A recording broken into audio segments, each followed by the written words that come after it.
자, 그러면 어떻게 하느냐? 자, 다시 한번 여러분들한테 강조를 드립니다. 뭐냐 하면은,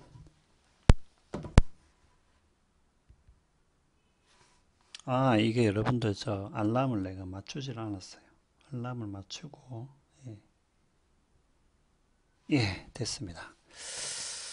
알람을 맞추고 시작을 하죠. 자, 여러분들 충돌 문제, 아까도 이야기했죠. 여러분들 충돌 문제라는 게 잘 떠오르지 않는다면은 반드시 여러분들 사례를 먼저 생각을 하셔야 됩니다. 무슨 말인지 알겠죠? 그러니까 사례를 좀 기억해 두면 뭐가 충돌 문제냐 하는 것을 좀 쉽게 우리가 암기를 할 수 있죠. 이해를 할 수 있죠. 자, 그러니까 원리들이 충돌할 때 요것을 어떤 식으로 해소할 것이냐. 제가 아까도 얘기했다시피 첫 번째는 우선순위를 어, 정하는 식으로 요 문제를 해결할 수도 있고요. 두 번째는 뭐냐면은 이 원리들이 양립 가능한 방식으로, 그러니까 이 원리들이 모두 다 양립 가능할 수 있는 어떤 행위, 이런 것들을 고안해내는 방식으로 해서 이 충돌 문제를 해결할 수 있습니다. 자, 그 말은 뭐냐면 이 상황에서 지금 한 명을 어떤 식으로든 그러니까 한 명이 어떤 식으로든 희생이 되어야지만이 8명이 살 수 있는 그런 상황이죠. 자, 그러면은 여기서 원리가 충돌하는 것처럼 보인다라고 제가 이야기를 했습니다. 예. 해약금지 원리 같은 경우에도 뭐예요? 우리가 지금 여기에서 한 명에게 해약을, 그러니까 8명이 살기 위해서 한 명에게 해약을 지금 가해야 되는 그런 상황이죠. 지금 이 상황이. 그러니까 결과적으로는 해약금지 원리에 어긋나는 것이고요. 자, 그러면은 한 명한테 해약을 안 가하면 어떻게 되냐? 한 명한테 해약을 안 가하면은 또 여기서는 또 다 죽는, 그러니까 어떻게 보면은 여기서는 또 해약금지 원리 그 자체에 또 반하는 것처럼 보인다라는 것이죠. 자, 그러면은 그냥 한 명을 죽여서 8명을 살리냐 이렇게 하니까 또 그 한 명의 자율성, 조금 더 구체적으로 말하면 이 한 명의 권리를 침해하는 것처럼 보이게 된다는 것이죠. 그리고 더군다나 다수를 구하기 위해서 소수를, 하나의 다수를 구하는 수단으로 사용할 수 있다라는 이 논리는 조금만 다른데 적용해 보면은 우리가 말이 안 된다는 것을 금방 알 수가 있습니다. 예. 아니, 이건 이리 생각하면 되잖아요. 경북대에 들어왔으면 그냥 똑같은 경북대 학생이에요. 그 학생이 상주에서 공부하든 대구에서 공부하든 그것은 아무 상관이 없는 것이죠. 그리고 상주에 있는 학생이 숫자가 더 작고 대구에 있는 학생이 숫자가 더 많다는 것도 아무 상관이 없다는 것이죠. 그러니까 그 말은 뭐냐 하면은 경북대 학생으로서 똑같이 대우를 받아야 된다는 것인데, 문제는 대구에 공부하는 학생이 단순하게 더 많다는 이유로 어떤 동일한 대우를 해주지 않는다. 상주 학생이 더 적기 때문에 상주 학생의 이익을 박탈을 해가지고 대구에 있는 학생한테 준다. 이거는 되게 우스운 거죠. 예.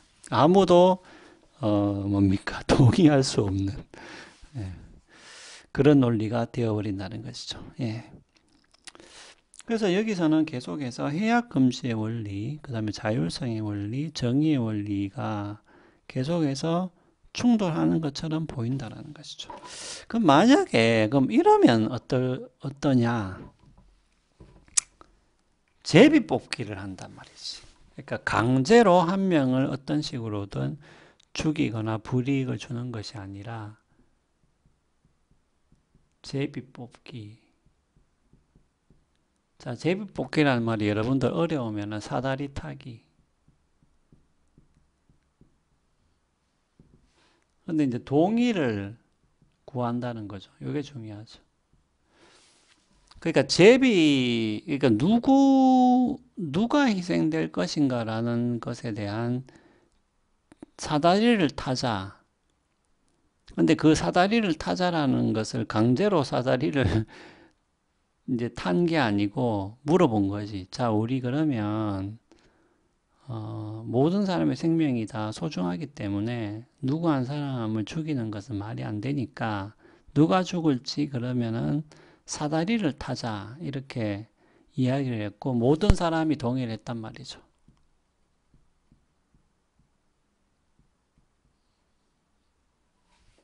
그래서 한 명이 선출이 돼서 이 한 명은 죽고 나머지 8명은 산다. 자, 요 방법이 가지고 있는 장점이 있습니다. 먼저 첫 번째는 정의 원리에 부합한다. 자, 그 말은 뭐냐면은 각 사람에게 동등한 기회를 부여한 것이죠. 예.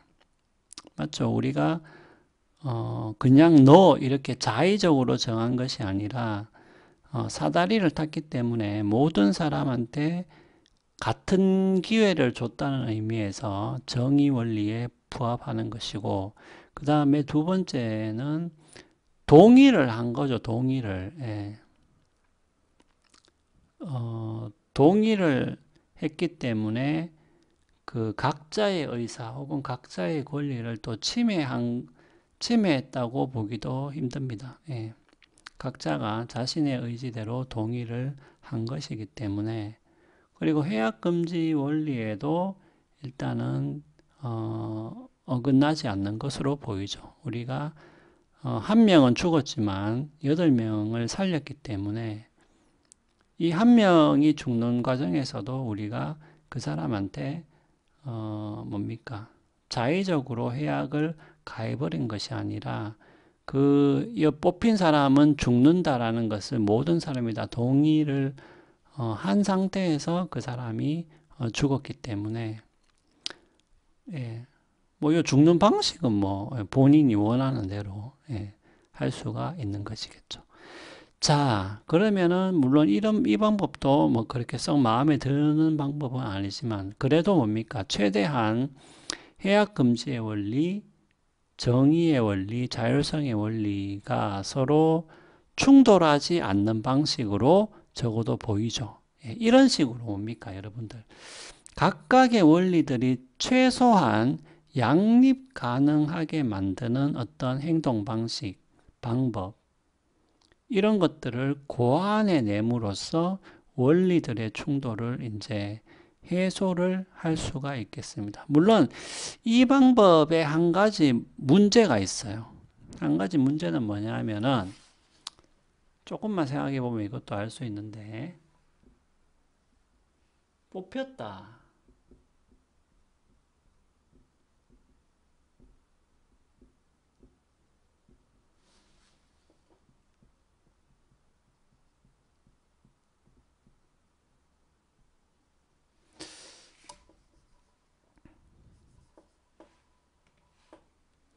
자, 이 말은 뭐냐면은 여러분들 이게 너무 뭔가요? 예, 조금 뭐네요, 이게. 이쪽에 적겠습니다, 그러면.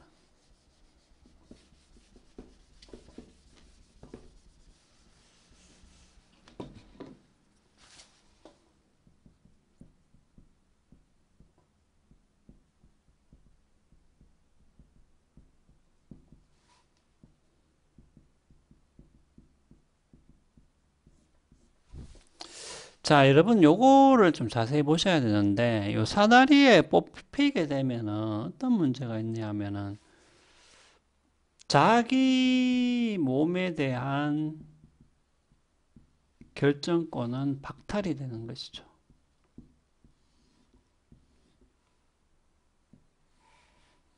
그러니까 지금 이렇게 한 명이 죽게 된다라는 이런 사다리 타기 혹은 제비 뽑기의 문제는 뭐냐 하면, 일단 뽑히게 되면은 자기 몸에 대한 결정권이 자동적으로 박탈된 존재가 되어버리기 때문에 이 존재는 사실상 노예와 크게 다를 바는 없어진다는 것이죠. 자, 여러분들 이 말이 잘 이해가 안 간다면 이렇게 생각해 보세요. 자, 어떤 사람이 뽑혔습니다. 철수가 뽑혔어요. 근데 철수가 마음이 바뀌었어. 그래, 나 안 해. 나 안 죽을래. 이렇게 말할 수가 있냐는 거지. 아니, 그게 자기가 자기 동의했어. 아, 그래. 내가 뽑히면 죽는데 다 동의했단 말이죠. 근데 막상 철수가 자기가 뽑히니까, 뽑힌 후에 마음이 바뀌었어요. 아, 나는 도저히 못 죽겠는데? 나는 안 할래. 이렇게 할 수 있냐라는 거죠. 자, 그 말은 뭐냐면은, 요러한 누가 죽는가에 대한 사다리 타기 혹은 제비뽑기의 문제는 일단 뽑히고 나면은 권리가 박탈된다라는 이런 문제가 생겨버려요. 그러니까 뽑히고 난 후에는 자기 몸에 대한 결정권이 박탈되기 때문에 이 존재에 대해서는 우리가 어떤 식으로 이 존재에게 해악을 가해도 된다라는, 가능하다라는 그런 문제가 생겨버린다는 것이죠.